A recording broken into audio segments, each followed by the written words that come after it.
NFL MVP is down to Josh Allen and Lamar Jackson.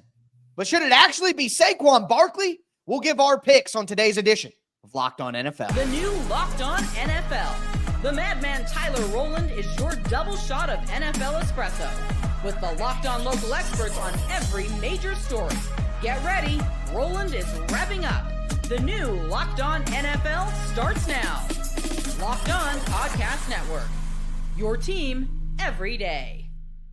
Football fans, welcome in to the Locked On NFL podcast, bringing you a double dose of the NFL's biggest stories with help from our local experts that know your favorite teams like no one else. I am your host, the madman, Tyler Rowland, joined today by Locked On NFL expert Lauren Cox. On today's episode, we are doing our picks for the NFL's biggest awards. The awards will be given out on Saturday night, so we're going to make our picks before those actually take place. We'll talk about the best rookies of the year, offensive and defensive player of the year, but we got to start with MVP. Before we dive into it, I do want to thank you for making Locked On NFL your first listen and being an everydayer here with us at the Locked On Podcast Network, where it is your team every day. Today's episode is brought to you by Game Time. Download the Game Time app, create an account, use the code Locked On NFL for $20 off your first purchase.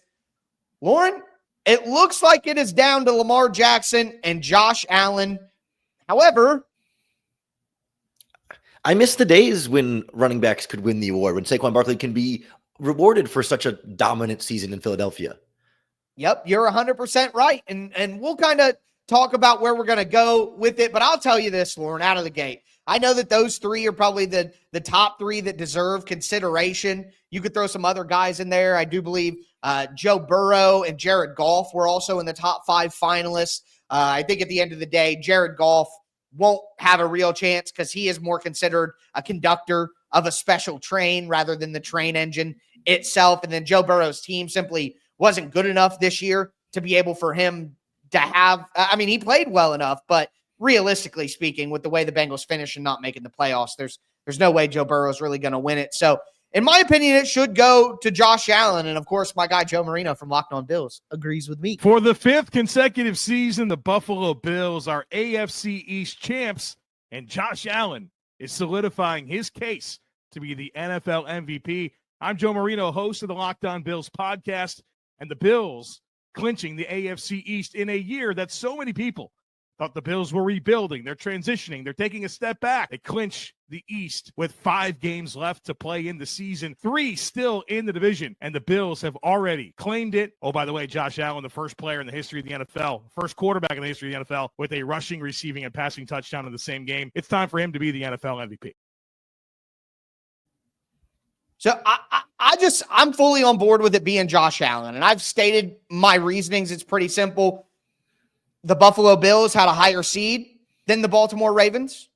I think that Josh Allen did more with less this year. Joe is right. A lot of people thought Buffalo would take a step back this year. There were people saying that the Jets could be the number 1 team in the East, or the Dolphins could take that step forward as the number 1 team in the East. Buffalo was perceived as a team that was going to take a step back because they lost Stephon Diggs. But Josh Allen, with the least amount of help he's had at the receiving position and his weapons in his career, the defense wasn't all that great. Statistically, Baltimore was better in some areas. It was a good defense in Buffalo, don't get me wrong, but compared to what, Lamar Jackson had in Baltimore, he had Derrick Henry, who's a better player than James Cook. James Cook's a really good running back, but Derrick Henry is an all-time running back. I think the wide receiver weapons are comparable, if not a lean, towards Lamar Jackson, with Zay Flowers being the best option out of any of those options, in my opinion. And you have Mark Andrews, who's still, a better player than Dalton Kincaid, who had an up and down year with injuries. So to me, Josh Allen did more, having a higher seed with less, not as good of a team. And I'll just be honest, Lauren, it's a narrative thing for me. It's a story thing for me. Lamar Jackson already has 2. Josh Allen is better than him. Josh Allen just beat him in the playoffs. And I know the playoffs don't count, but take your regular season matchup and shove it. Josh Allen is the better quarterback of the 2. He did more with less. And in the history of the NFL, would it be better for Lamar to have 3 and Josh Allen to have 0, or better for Lamar to have 2 and Josh Allen to have 1? Way more fair and way more representative of their talents for Allen to have 1 and Lamar to have two. If Lamar gets a third one, I'll just be beside myself, and it should be his last one that he ever gets. See, I feel like so much of the conversation around Josh Allen in this, like, doesn't talk much about Josh Allen himself, right? It's like, well, he had less of a supporting cast and the team still won all these games, but like Lamar Jackson had like one of the greatest all-around quarterback seasons we've seen in a while, just in terms of efficiency, and you add in the running game to it. Like, yes, this would be his third MVP, but the season he had this year is far superior than either of his previous two MVP seasons. Like, he was already the reigning MVP and then took his game to another level. Like, to me, efficiencies across the board, number one in touchdown percentage, number one in yards per attempt and quarterback rating. Like, he was able to be so good that he didn't even have as high volume as a couple other quarterbacks, but he was so deadly every time he threw the ball, and his game stepped up as a pocket passer. Like, it's so hard for me to like punish Lamar Jackson for getting his third MVP when it's legitimately the best season he's ever. It was easier for him to do it because he had a better supporting cast around him. That's the argument there, Lauren. Is yes, you're right. Statistics were better, but they were better because he finally had a better team. But how much really changed besides Derrick Henry? I mean, I know like Zay Flowers. It's a big change. He ran for 1,900 yards.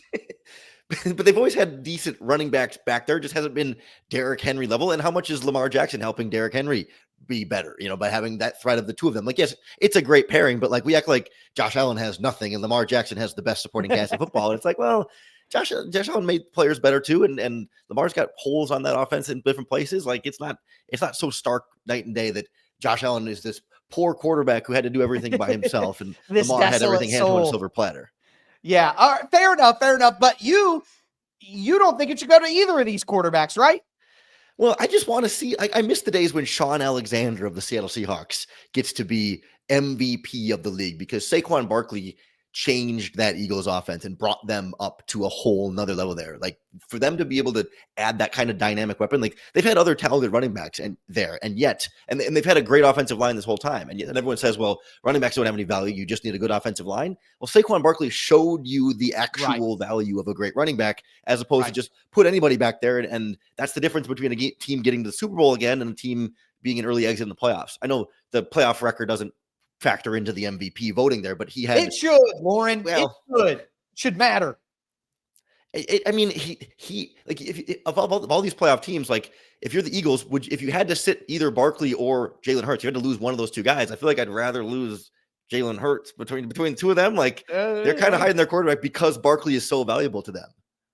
Yeah, well, from a most valuable player standpoint, I think you certainly could, especially when you look at the Eagles' passing offense statistically and where it ranks within the NFL and how kind of a rough, rocky season they had from that. I mean, Saquon Barkley literally carried them in multiple games. So I was a running back, Lauren, not to bring up my playing past. I was a scrub at the end of the day. But, like, I grew up in a time where Emmitt Smith and Terrell Davis, Sean Alexander, LaDainian Tomlinson, maybe my favorite player of all time, and Adrian Peterson, where you could actually win MVP as a running back. And I just feel like that can't happen anymore. But for good or for bad or whatever, running backs are just never going to win MVP ever again. Yeah, it's because MVP is best quarterback award, and then offensive player of the year is best non-quarterback award. And maybe we should just call it that, so we don't have to have debates over like what value is and what offensive player of the year means. Just say, okay, here's like all the college football awards, right? Best quarterback, best offensive player. Yep. I agree with you there. And with that in mind, let's talk about offensive player of the year, because I'll make the case as to why you're right. Do want to let you guys know that today's episode is brought to you by Game Time. NFL playoffs, always an unforgettable experience when you go see those games live. The excitement, the energy. You want to make some new memories. Super Bowl is here. I'm just saying. Game Time has a new feature called Game Time Picks that makes getting tickets for events even easier. It filters out the fluff to show you only incredible deals on great seats, so you don't have to waste time searching through thousands of tickets. I recently used Game Time Picks to find tickets for an upcoming NFL playoff game. Browsing through the deals was simple. I found a great value. They also give you a panoramic view from your seat, so you know what you're going to be looking at when you sit down. Also, the all-in pricing gives you no surprise fees at checkout. Take the guesswork out of buying tickets with Game Time. Download the Game Time app, create an account, use the code LOCKEDONNFL for $20 off your first purchase. Terms apply. Again, create an account, Redeem the code LOCKEDONNFL for $20 off. Download the Game Time app today. Last minute tickets, lowest price, guaranteed.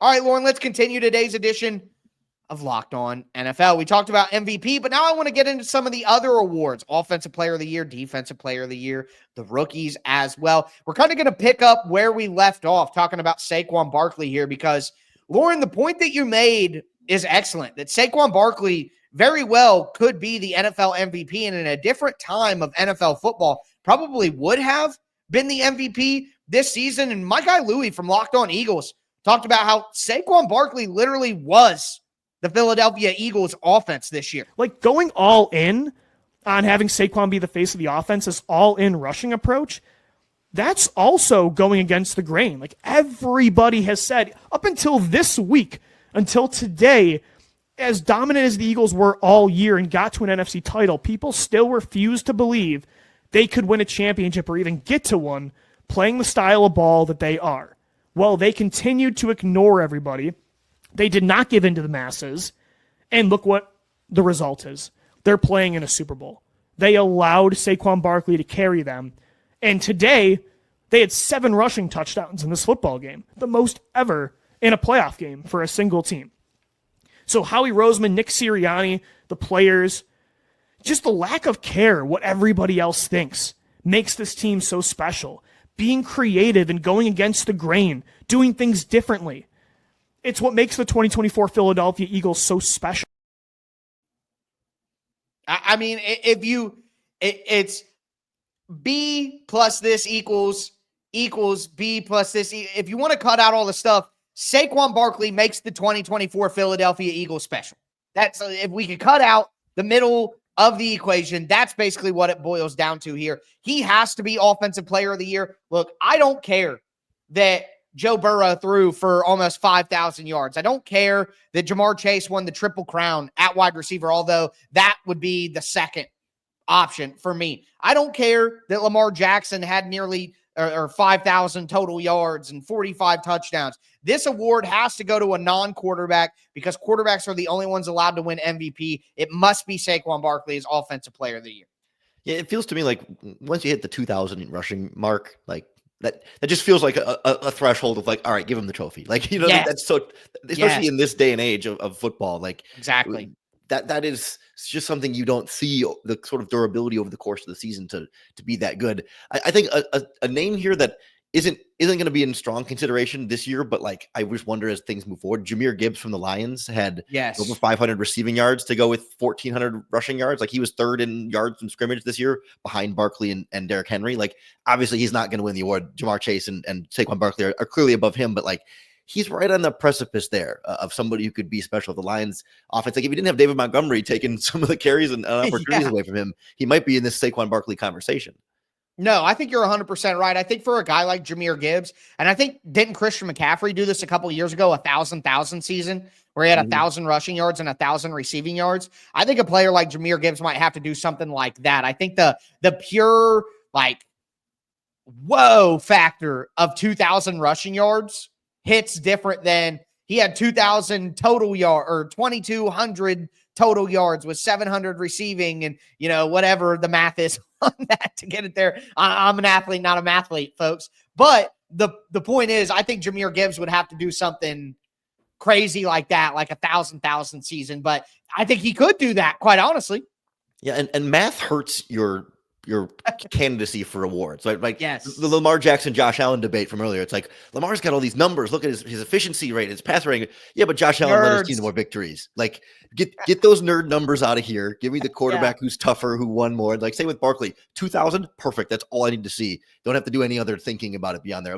Although Jamar Chase's Triple Crown is a nice shorthand too. That's the closest thing to math that helps you there. It's like Triple Crown. We know that. That's like horse racing. Cool. That's sports. I can do that.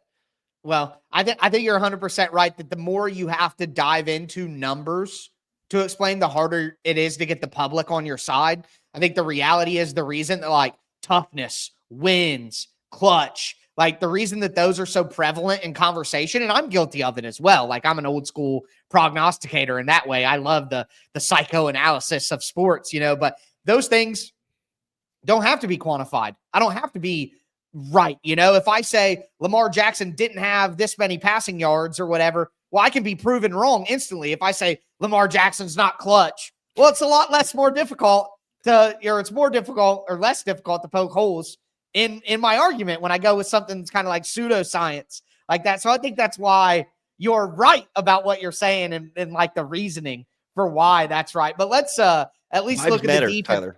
It's vibes matter. Yes, they always will. You're 100% right about that. We're instinctual creatures, okay? But let's move to the defensive side of the ball. And I got to be honest with you. I'm a little shocked by the favorite to win Defensive Player of the Year. It's Patrick Surtain of the Denver Broncos. And not that he's a bad player, but I think the better defensive player might be on his team. Let's hear about Patrick Surtain, though. The one that the Broncos are probably going to be in a position to win is Defensive Player of the Year. Pat Surtain seems like the odds-on favorite right now. There's been a lot of momentum. Obviously, he was the PFWA's Defensive Player of the Year, the Pro Football Writers of America. There are a lot of different outlets as well that named him as the Defensive Player of the Year for what he was able to do.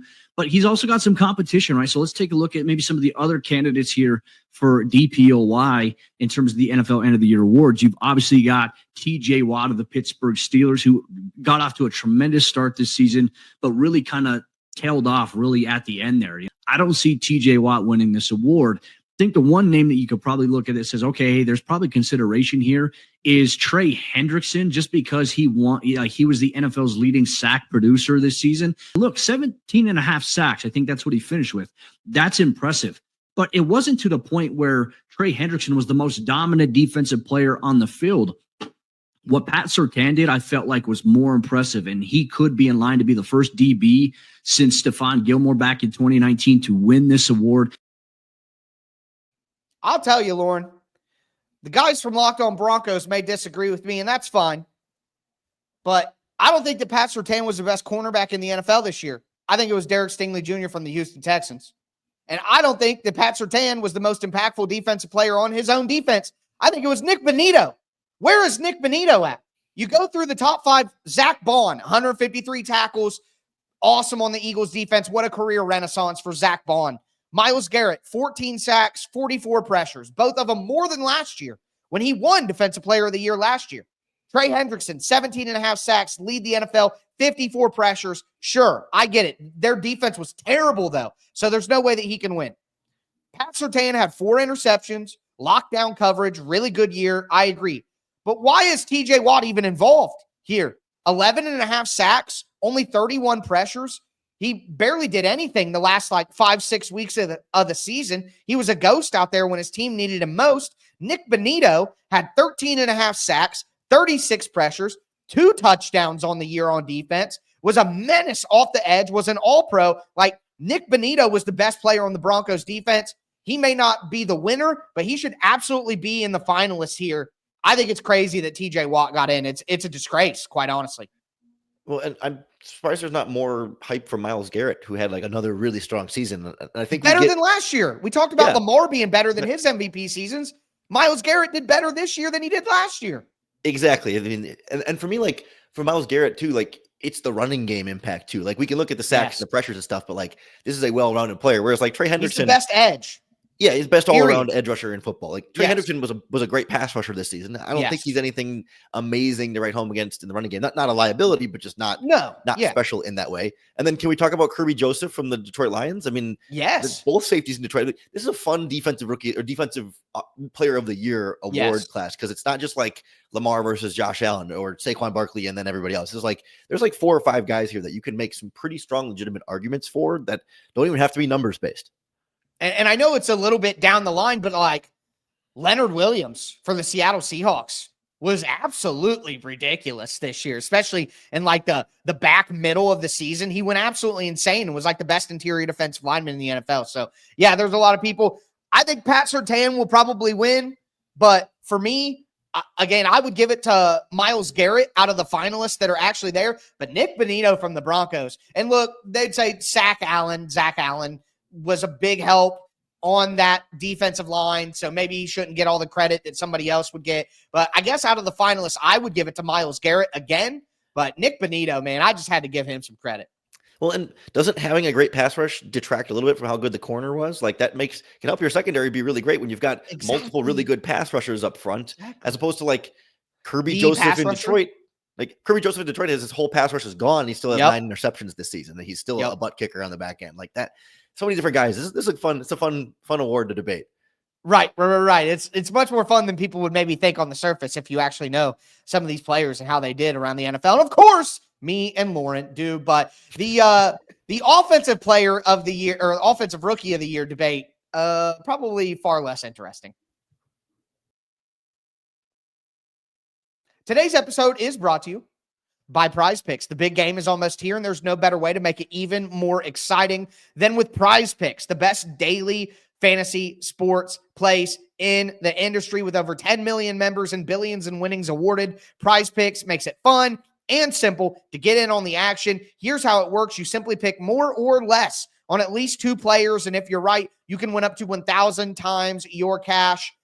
This week, I'm looking at the board. I'm probably going to select more for Travis Kelce on receiving yards, probably more for a quarterback's passing yardage. What I love most is fast, safe withdrawals, and my cash is in my account in as little as 15 minutes. Download the Prize Picks app today. Use the code LOCKEDONNFL to get $50 instantly after you play your first $5 lineup. That's code LOCKEDONNFL for $50 instantly after you play your first $5 lineup. It's Prize Picks. Run your game. All right, Lauren, let's cap off today's edition of Locked On NFL. We talked about MVP. We talked about Offensive Player of the Year. We talked about Defensive Player of the Year as well. Now I want to get into some of these rookies. Before we do want to thank you for making Locked On NFL your first listen. For your second listen, check out the afternoon edition of Locked On NFL with Tony Wiggins in the barbershop. He's going to be talking about the best topics in the NFL every afternoon, pairing with this show here in the morning time. Hope you guys enjoy. Again, get subscribed, stay subscribed. It's been a long season. You want to throw some 5-star reviews up on Apple Podcasts? That would be helpful as well. Just saying. But with that being said, there is no debate for Offensive Rookie of the Year. I mean, the finalists are Jayden Daniels, of course, Bo Nix, Malik Neighbors, Brian Thomas Jr., Brock Bowers. Honestly, we could spend time talking about how historic and awesome Jayden Daniels was, but I think everybody knows that. I really just want to say, how insane is this offensive rookie class? I mean, Caleb Williams had flashes. Drake May looked good at times during the year. Michael Penix got in late in the season, but looked pretty solid. Bo Nix, in any other normal year, probably wins Offensive Rookie of the Year, like in any normal season. This doesn't include the offensive linemen. Joe Alt and J.C. Latham were fantastic this season. Alt better than Latham, but both of them look like this offensive draft class. And we could talk about the defense too. This was just a loaded draft class, man. A ton of great talent. Yeah, it's so easy for guys to kind of get lost in the shuffle there because so many different players were playing so well. And I think it's going to spoil us a little bit for future draft classes where we look at it and say, wait a minute. This year. Yeah, but why aren't these guys performing nearly as well? Like, I really think the guy who gets lost in the shuffle here is Brock Bowers from the Raiders. Like, again, you can't make a real argument of him over Jayden Daniels, but like for a rookie tight end to come in and have, I mean, he was like second or third in catches in the NFL and over 1,000 yards and 5 touchdowns, like on a really bad Raiders team, right? This isn't with terrible quarterbacks, the worst quarterbacks in the NFL.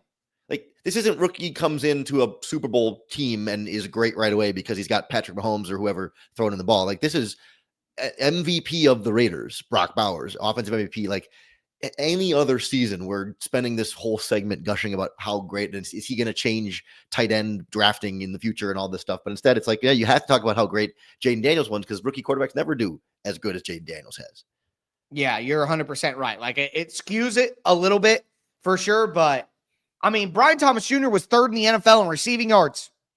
Like, that's insane. That is insane. What an incredible class. But you're right. Great point that we're going to be skewed now looking at future classes because this was an all-timer right here. But looking at the defensive side of the ball, I think both of us are picking Jayden Daniels for Offensive Rookie of the Year, so I'm not going to spend too much time explaining our picks. The pick is pretty obvious. It's maybe the best rookie quarterback season of all time.